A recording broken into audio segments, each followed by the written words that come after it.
And we are live. So I put out a video tonight. Do souls blow through us? Yeah, I've had some people comment on my channel, more than one. One was a healthcare worker that says that they felt a soul when they passed away blow right through them, and it got me thinking because I'm trying. My goal tonight was just to reply and comment on everybody's comment, which that really gets hard to do. And I was like, you know what? I'm just going to do a live. That would be a much easier way to do this. So I wanted to go through the common things we all see, and I was gonna go through some of the viewers' comments too because they're just so fascinating. They're just fascinating. They are. So, thank you for being here. Hoping you're having a good Saturday night. I'm here in Arizona and it is chilly. It's chilly, but it was beautiful and sunny today. It was just a really beautiful day even though um I just didn't feel like going anywhere. I was just so tired from the work week, but okay, let's get on topic. So, I was talking about the hypnagogic state. Do you guys ever have that? Like you're about to fall asleep, but you're kind of still awake and something weird happens, right? Like you hear a bell, you hear someone talking to you, you see a face, or like and you know, a lot of times, even when children say they hear or see things, like I don't discount that. Um, because they really are seeing something. Maybe it's something they can't explain. Like they saw an airplane, but they don't know what an airplane is. They're like, yeah, I saw something flying in the sky. But I think even as kids, we have seen things.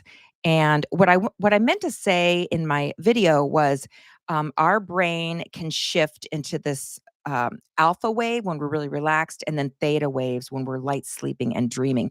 And that's when we see some weird stuff. And I wanted to talk about that tonight because so many people are commenting on my channel that I'm going to read some of these comments. Um, oh, Florida's here. Hello, sunny Florida. I hope you guys are sunny there too. And greetings from Suriname in South America. Yay. Hi, South America. Hello from North America.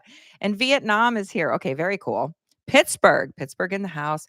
You guys, before I get into that, look at this huge, like this is as big as my head. Um, I had to make some hot chocolate. I don't know. But I there's no way I'm drinking all this because I'm already getting hot flashes from the sugar. So okay, so I was going to first, go over our shared stories. People were saying they saw their loved one next to them, and this stood out to me as the viewer comment because they said it was green, sparkly lights. It wasn't a ghost or a spirit, and it wasn't transparent. But like, you know how in the Matrix they had those green numbers going up and down on the screen, like that bright green? I'm just seeing if I have anything that color here. I don't. Um, Green, sparkly lights like that. Very, very cool. So a lot of here's the common phenomena people say they see in the hypnagogic state. Geometric patterns like sparkly lights, swirling colors, faces, landscapes. See, I've never seen a landscape. Have you guys ever seen a landscape like you're about to I've never seen that. What I do in my mind's eye, because I try to trigger a lucid dream, I'll lay there and then imagine myself hiking. And it always ends up being like in a really cloudy, thunderstormy, almost Lord of the Rings like environment. I'm climbing this craggly, dark mountain, and I make myself visualize my hands gripping each part of the mountain. And I'm climbing and I'm really concentrating on visualizing it. And then I fall asleep and hopefully pop into a lucid dream, but it doesn't always work.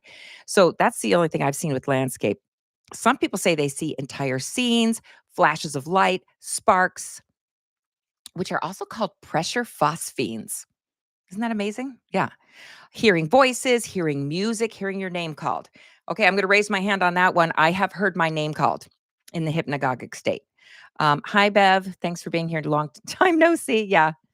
Oh, it's pouring rain where you are, Rebecca? Okay. If you believe in death, you have been misled. It's not the afterlife, it's the life ahead. Yes. Yeah. I know. And some people have been commenting. It's very rare they'll say, "Oh, there's nothing after this." And I'm like, oh, yeah. No, there is. There is. Uh, some people say, and tell me if you felt this, that feeling of falling right before they sleep, like you're on the bed, but you literally feel like you're kind of falling even though you're in bed, or kind of almost like a floating feeling.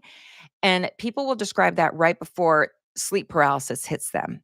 Now, I think I've only had that happen once or twice really in my whole life. Usually, like in the hypnagogic state, I'm I feel like I'm able to well, I guess I've never really tried to move. I'm able to move around, and I wake up quite quickly, but I know some people really struggle with that, plus sleepwalking.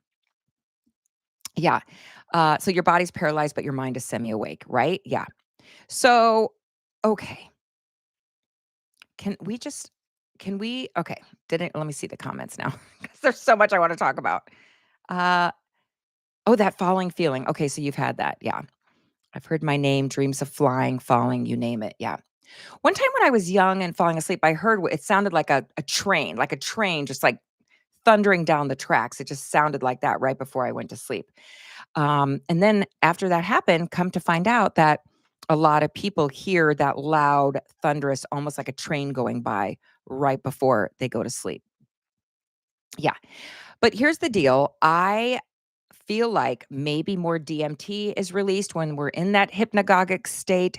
You know, the pineal gland is supposedly dumping some of that as we're in certain alpha and theta wave sleep or states of relaxation. Oh, you left a comment on my thank you for that on my previous video. But okay, one thing I'm thinking is I think there is a matrix or a reality overlying the one we're in right now. And I wanted to talk about that too. And let's go over the big ones. And I would love to know what you guys think. You can put, yeah, that makes sense, or there's no way. Okay. People are like, I don't understand quantum theory, quantum mechanics. That's okay. You don't have to understand everything. In fact, quantum theorists sometimes don't understand their colleagues either. They're like, what? That doesn't even make sense. You're just making up stuff that can't be proven. Like, what the heck? But this is a theory back from the 50s. It's the many worlds theory. And it says that every event, or we'll see, every quantum event causes our universe to branch into multiple or parallel realities. And I'm just like thinking of like a deck of cards falling like, brrr, like imagine all these universes and realities right next to ours. And what prompts that in this theory is say you have a choice before you. Shall I go to medical school or should I run off with that boyfriend because I'm so in love with him and he wants to travel the world for a year and backpack and I'll blow off my scholarship and not go to med school? Well, then you make a decision. What do you decide? Well, in my case, I went to school. No, just kidding. Well, I did. I went to school. But say I didn't, I would be able to explore that reality when I went and traveled the world for 2 years and, just lived out of a backpack. And apparently there's a reality or a parallel universe where that has happened. So it's wherever you have it's not just a decision like, "Oh, should I have water or coffee?" No, that's not gonna well, maybe, but I don't think so. It has to be like a decision that involves a lot of emotion, um, and I think love might have a piece and a part of this. There has to be a lot of energy connected to it, and then that big decision is made. Well, poop, or boop, or maybe poop, it pops off another universe right next to us, another parallel reality where you're living that other life you didn't decide to live, right? Some theories say you could even be dead in the reality right next to ours. Like you had already died and life is going on. You're alive in this one, but not in the other one. And that's just mind blowing to think about, isn't it? Yeah, it is. So imagine these infinite versions of reality coexisting right next to us, but they're inaccessible to each other.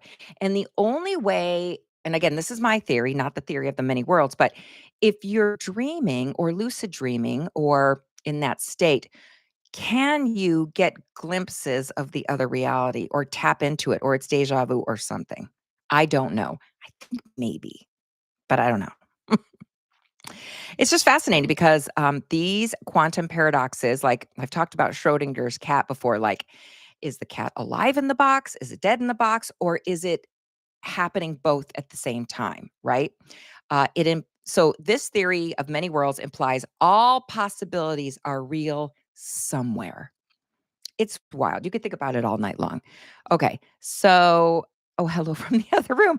That's hello from the other room. Hello from Indiana, Nevada. Aw. Should have went to vet school, but never would have met your husband. I think meeting your husband was probably a better choice. Yeah. I think that was at least in this reality, right? Then, you guys, I love this theory. It's called bubble universes. So this theory says our universe is a one of many bubbles, just a big bubble in a vast, eternally inflating multiverse. And each bubble, like for example, I'll say our bubble is like the Milky Way. Okay. So our bubble has its own, even though it's the whole universe, has its own physical laws and constants. So, for example, the law of gravity, or the freeze boiling points, right? We have our own physical law and constants, and these form through quantum fluctuations. And this explains why our universe seems particularly fine tuned for life. Like, why are we alive on this planet? Because this universe bubble is fine tuned for life to exist. This is the bubble universe theory. And I think that's a beautiful theory as well. It's very compelling. It really ties into the Big Bang because if you think about the Big Bang, doesn't it just sound like there was a big bubble and then there was a pop and now you have these many bubbles? Like think of in a bathtub, like you have the one big bubble and then it pops and it creates all these other little bubbles, like in a bubble bath. And now it's like the recipe for life. I do believe I'll layer on top of that too, and they don't talk about this here in the bubble theory, but like, isn't there must be a God or a mind behind all that? Now, I personally believe that. What do you guys think? Hi from Montana. Yeah. Oh, we got the whole country here. It's kind of nice. So I kind of like that theory too. Then let's talk next about, and I kind of was into this theory, what, like 15 years ago. If you've ever heard of string theory or M theory. So, this is the theory that there are extra dimensions. So, just in a nutshell, if you don't remember what string theory is, because it used to be all the rage, like, I don't know, I say 15 years ago, maybe it was 20 years ago. Um, so these fundamental particles, like all around us that we can't see, are vibrating, like almost like little strings vibrating. And they can be vibrating and pass through up to 11 dimensions. And in our 3D or time, where time exists universe, um, it's it's like a brain spelled BRANE, like membrane. It's like a brain floating in higher dimensional space. And in this theory, parallel realities can exist on nearby brains or membranes floating in hidden dimensions. And they only could potentially interact through gravity. What movie does this sound like? And it's one of my all-time favorite movies. And I should try to imitate him because I'm so bad at imitating, but like, all right, all right. I can't even do it now. I'm not gonna do it. It's ridiculous. Interstellar. Doesn't that remind you of the movie Interstellar at the end? Where he's, we're on the 3D brain or membrane, and he's interacting with what? The fifth dimension on this other membrane.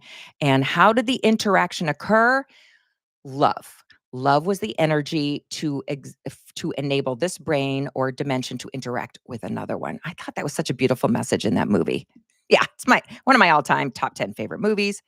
Um, so isn't that intriguing? It kind of unifies quantum mechanics and gravity. The whole premise in that movie was gravity, gravity, gravity. Very cool. By the way, if you haven't seen Interstellar and it's the holidays, it's such a good movie. You've got to you've got to check it out. It's so good. Uh yeah. Um is it live? Yes, we are live. Is someone saying live? Yes, we are live right now. It is Saturday night. Um and it might be the hot chocolate, but I just wanted to talk about um what what what is this reality? And when souls die, they can literally pass through us. I know I'm getting to that. I'm getting to that. But you know, it's like, well, we're this sea of souls. What are we existing on? Why are we here, right? Okay, anyway. So yeah, that's M theory. So it's basically suggesting other realities that are geometrically adjacent to us. Okay, so that kind of explained it simply, right? Then this is an old one, an oldie but a goodie. The holographic principle. You guys heard of that? This is an old one. This was one of the developers was Leonard Susskind, if that name sounds familiar. And this idea, it's showing our 3D universe basically as this hologram that's projected from information that's been encoded on a two-dimensional boundary. So it's like a black hole's event horizon. Other realities might be alternative projections or encodings in the same cosmic information framework. This one's fascinating because it's literally blurring the line between our reality and illusion. And there's a lot of implications for black hole physics in this theory. Um, it's basically saying we're a hologram. I don't know. I think this one kind of leads into the next one, which is the simulation theory. This to me is the most wild of all the theories, is it not? Like we're living in a video game, right? Yeah. So, oh, correction. Science supports your postulation. Thank you for that. Yes. I feel there has to be other realities because of deja vu. I know. I've never been able to. I mean, there's theories about why deja vu exists, but isn't when you have it, it's the weirdest sensation, is it not? It's like you can't grasp it, and then it slowly starts to go away. Yeah, it's wild. So in the simulation hypothesis, it says we're basically living in a computer simulation in simple terms. Simple terms. Um, it's saying that it's either advanced beings or maybe even us in the future being completely advanced. And we're literally creating simulations, other realities where we can experience every facet of life. In one life, you can be a moose or a goat or a doctor or whatever. You just get in the simulation and do what you want. I'm explaining this very simply. So it's based in this. It's based in that this there's a base reality outside of this reality. Yeah.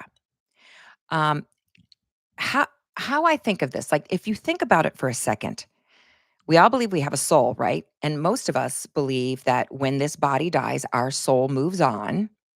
And that's when I get to a lot of people are commenting on my channel saying when their loved one passed, they felt this breeze go through them, or they felt them go through them, or they smelled them, or they heard them, or they felt something brush by, or they were in their car and all of a sudden they saw a hazy mist in their environment. And then they got the call that their loved one died, or, all these things where it's like, our souls trying to like or our loved ones are trying to let us know like, hey, I'm on the way out, so I'm going to be just breezing through you or giving you kind of a hug and then on my way up and out. Okay, if our souls exist on a different dimension or heaven or whatever you would like to call it, and then we have the opportunity to enter this physical world and have this physical experience, isn't that a sciency way of saying simulation theory? It has a lot of similarities, does it not? That's all I'm saying. And when they're saying advanced beings, well, they could be future humans, or are you saying advanced beings are God and angels? It's this hypothesis is interesting because I think simulation theory and what they talk about, like biblical tenets about, where we go after this, where we came from, this God, the all knowing and all that, kind of explaining the same thing, right? Or am I way off here? Uh, let's see, Vicky. My deja vu was so wild and convinced me I might be doing a replay of a past life, being somewhere I've never been before. No directions how to get there. You know what's so weird too? Why to me it explains. Sorry, going off a little off topic here for just a second. When a little kid, remember that little kid? What was he? He was 2 years old. I'm forgetting his name. I want to say his name was James, and he was from the Natoma, and he's like, little man on fire. And he was remembering when he was a fighter jet pilot in the war, and his plane took off from the Natoma. And as a 2-year-old, he was remembering this whole experience. It was on like this whole documentary about kids having these experiences from a past life. How do you explain that? I'm sorry. Mm, Yeah, it's just those NDEs and experiences like that. Those are what blow my mind.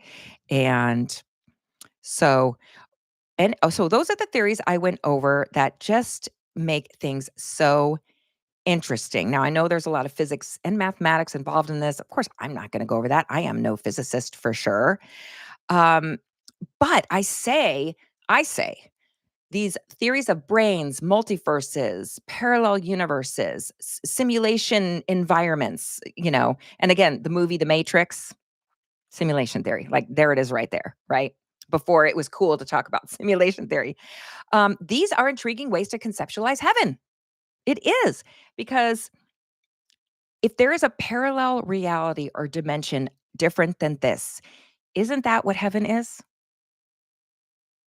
And science isn't going to go around and say, and you guys, when I say science, I mean like all these physicists and what they're theorizing and whatnot. No one's going to be like, well, this explains heaven. Yeah, they're not going to say that. But isn't it interesting that it literally is explaining heaven?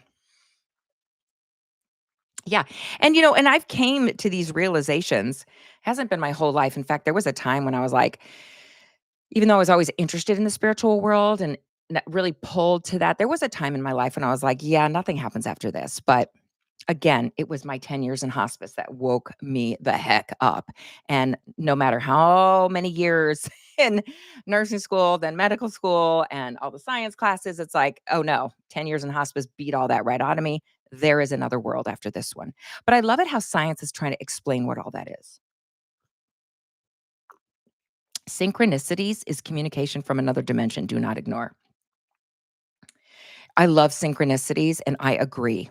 It's like when I talk about the iCloud of humans, like there is that shared consciousness, right? That we all share. Isn't it called the 100 monkey theory? Like you can teach, or is it 30 monkeys? I forget the theory, where you say there's 100 monkeys on an island and you teach 30 of them how to peel a banana.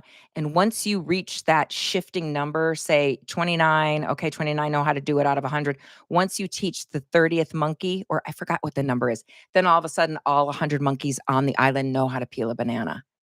It's like that iCloud, the cloud, we all tap into, except instead of a computer, it's this consciousness that we can all tap into. And I think synchronicities are tapping into that as well. And then there's forces always going on in the background, right? Kind of like a hard drive. There's this force always going on in the background that's really helping to direct things. Yeah. Um, and that's why it's so bad when you do not listen to your gut or listen to your intuition because all these forces behind us are trying to guide us in the right direction. Um, Bev, I have to read your comment here. When you were in Ireland, your bus made a rest stop in one town. 30 minutes before we got there, someone asked where the bathroom was. For some reason, I blurted out that you knew where the bathroom was. What?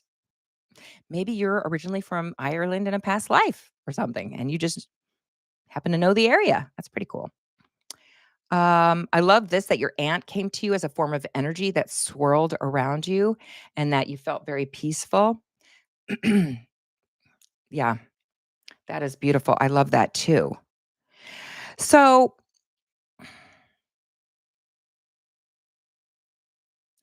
oh, this is interesting. Okay. In the many worlds interpretation, heaven could represent branches where positive outcomes dominate. Well, yeah. Yeah, so doing good deeds, doing unto others as you would have done unto you might be a gateway to heaven, right? Yeah, that's such a sciencey way of explaining it. That's pretty funny. Um, heaven could represent branches where positive outcomes dominate. That's pretty funny. In string theory's extra dimensions, it might be a higher dimensional realm where souls or consciousness transition after they die. Okay, yes, also sounds like. Tell me this doesn't sound like heaven, where the souls will exist eternally in harmony in string theory's extra dimensions. Okay, fancy way of saying heaven. Uh, so what? Heaven has always been depicted as this perfect timeless place, potentially explaining near death experiences as glimpses into these alternate realities where the afterlife is simply a shift in quantum states or brains, membranes, branes, brains. And this is providing a scientific veneer, right? Because they're not going to come out and say, we're proving heaven. It's a scientific veneer to the spiritual concepts of heaven. All these theories we went over, don't you think? I tell you what, the intersection of science and religion in theories of other realities is definitely growing. Maybe it's because of social media, maybe it's because of the internet, maybe it's because of everyone's comments and stories. And I feel like, because again, when I was talking about experiences that I've had or that I witnessed in hospice, I think 20 years ago, I would have probably been canceled. I don't know. But now I think so many people, especially since COVID, right? Everyone's suffering through that, um, and how people's trust changed and people's eyes were wide awake now wha- to everything going on in the world. And there's so much corruption, and what we thought was true is false, and what was false is true, and, and all that. I think it's much more accepted to be talking about these ideas like multiverses that challenge these like traditional boundaries in healthcare, like me as a currently employed person talks about. Um, so here's the thing though, through all these theories of infinite universes and whatnot, who is orchestrating these multiverses? Who is orchestrating it? So when I say God, me personally, when I say God, um, I do think that there is a consciousness that connects us all. I do think we are all part of a greater consciousness, and that consciousness, I think, is the ultimate representation of love and I want to say goodness, but I have to say this is, and I think isn't this a part of the um, not Shinto. What is the religion in Japanese where you have the yin and the yang, right? You can't have the yin without the yang and vice versa. You can't have good without evil and vice versa. And that tells me it's all under the domain of the same higher power, right? Yeah. Why am I being all mysterious talking about this? Like, I know people are going to comment, like, why isn't she just saying Jesus or God or, all that? Well, it's because I'm trying to come at it from someone who's always been steeped in the medical sciences, trying to, like being a mechanic of the human body, like trying to figure out what's wrong with our body, coming up with a cure for it. But then we have this much more important aspect of ourselves, our spirit and our soul. And I'm just trying to come up with how do I talk to my colleagues and say, yes, there's an afterlife, and here's what I see during hospice, and here's all these physicist theories of all these multiverses and things like that. But who is running it? Who is orchestrating the multiverse? Yeah. I think there has to be the greater consciousness shaping reality, right? You can't have something come from nothing. And I think that's why cultures all over the world, religions all over the world, mirror creation myths. Yeah. I mean, there is commonality to all of it. And I think it's so much more interesting now because the time we're living in, I feel it's the end of something and the beginning of something new. I don't know if that's good or bad. I know that I don't know, I'm pulled much more like when I'm talking to patients, I do love to talk about like I try to get on like a subject of like, well, but how are you feeling? I do love to talk about spirituality. I really do. Um, do you guys feel pulled in that direction right now too? Like small talk just doesn't do it. I mean, of course, if you're at work or a customer comes in or whatever, like, of course, you're going to have small talk or your neighbor comes over. Like, yeah. But don't you feel like you want to just dive into a deeper conversation these days? Like small talk just doesn't do it anymore. Right. Yeah. 2025 has been a tough year. Agreed. Agreed for many, many people. I don't know. For me though, well, God, what was 2020? 2020 and 2020 and 2021. I'm glad that's over. I know a lot of you went through things that I can't even imagine, but I think, look at us. We're all here. We've come out the other side. I think there's a reason that all of us are here at this time. Don't you? I think so. Um, and listen, when we talk about all those theories on multiverses we just talked about, do you know that requires as much faith in theology, God, religion? It requires as much faith in those theories than people have in their faith, whether it be, Christianity, Catholicism, and all that. It's the same amount of faith required. Their religion, though, is those scientific theories, yet, I'm sorry, they just sound like the same things, you know? Yeah. So I love exploring our existence's mysteries. I just love it so much. Um, okay. Now, you guys, you're still here. I was going to go over some comments. I agree. We need to connect on a higher level with spirituality at the top of the conversation. Here, here. Mm. Oh, that's funny. Olive juice. I like your comment. That's funny. I feel like we're all ascending, not like people do when they're dying, but ascending in life itself. Do you? And hopefully you're surrounding yourself with people like that. But I feel lately, and maybe again, it's probably social media. I hope a lot of us are ascending because again, you can't have good without dark. Or I'm sorry, can't have good without evil, can't have light without dark. And a lot of times what shows up on my feed, I think because I'm very interested in spiritual stuff, so I, I see all this like really bizarre stuff about like demons and like what's going on with wars on the other side of the world. Like there's all this awfulness. So there's got to be the equal and opposite reaction of like there's got to be so much light and goodness and ascension going on. So yes, but I feel like, oh boy, it's I mean, you can feel it. Yeah.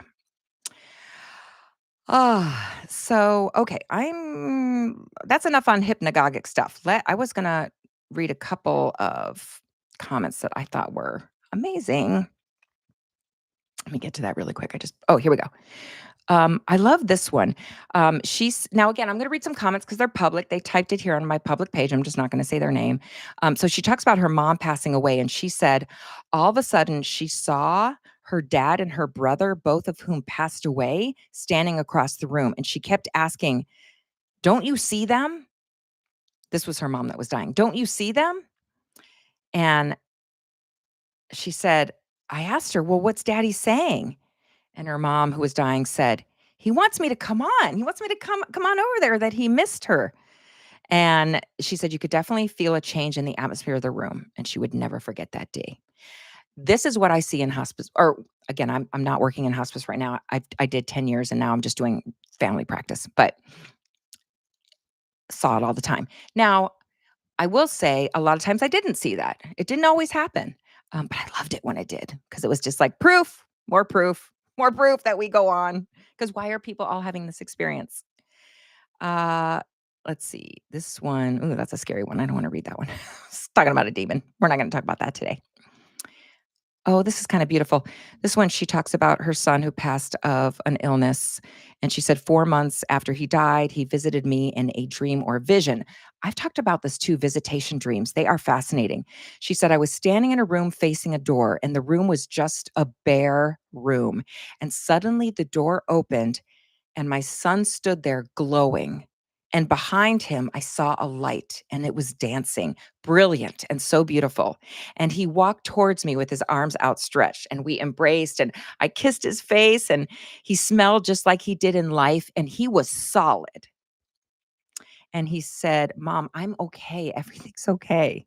Don't worry. And I've been allowed just to let you know I'm fine, that I'm not sick anymore. So they hugged again. He turned to leave. And she said she remembers watching him walk away, and she was crying. And then he turned one last time, raised his hand in a wave, smiled, and went back out that door.